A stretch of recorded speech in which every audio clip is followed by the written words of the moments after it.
Ito po ang ating yummy, creamy beef steak. Yum. Ito po ang ating mga ingredients sa ating beef steak. Bawang, sibuyas, sibuyas dahon, sugar, soy sauce, 2 magic sarap, at isang evaporated milk, water,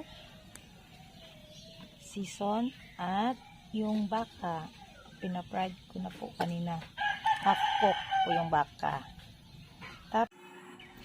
Painitin na po natin yung ating kawali na may konting oil. Tapos, pag init na, lagay po natin yung ating mga bawang at halo-haluin.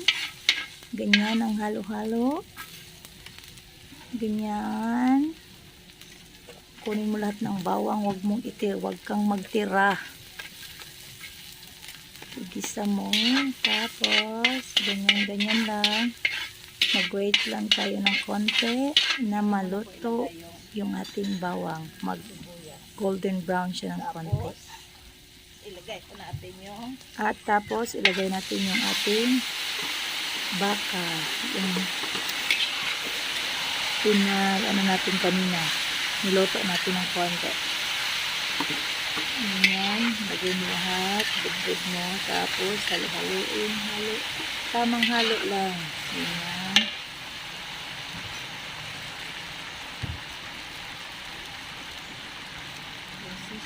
Tapos lagyan natin ng magic sarap. Isa lang muna para matansya natin kung tama na ba o hindi pa. Kung tama na, so hindi natin kailangan ng lagyan ng isa pa. Huwag natin ibuhos lahat gaya ng pagmamahal. Charis! Halo-halo lang. Ganyan lang.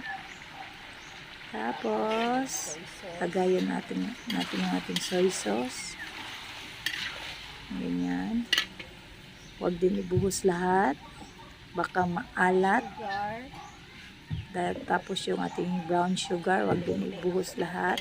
Saka na, pag natikman na natin at natansya natin kung ano yung kulang. Pag siya pa rin ang kulang, ewan ko na lang. Ganyan, tamang antay lang yung person. At ito na nga, kumukulo na.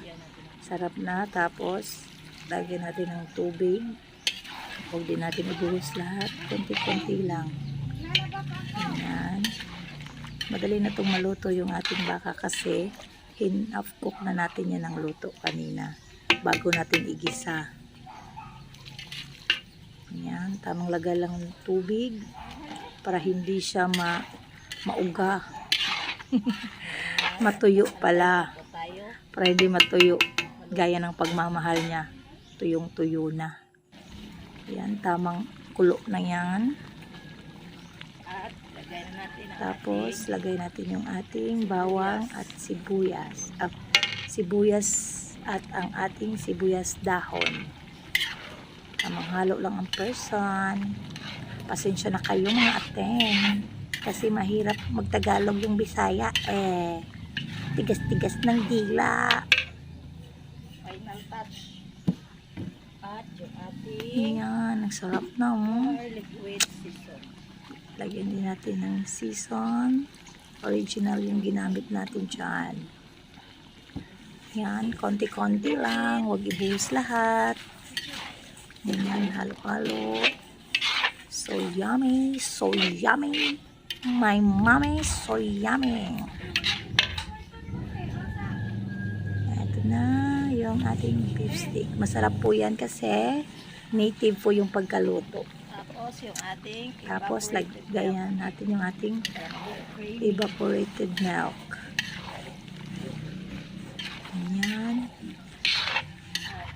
Sarap-sarap. So yummy and creamy beef steak. At ito na po yung ating finished product ng ating beef steak. Very sarap po yan, promise. Pag natikman mo to, makakalimutan mo kung ano ang pangalan mo. Ang sarap. Yummy!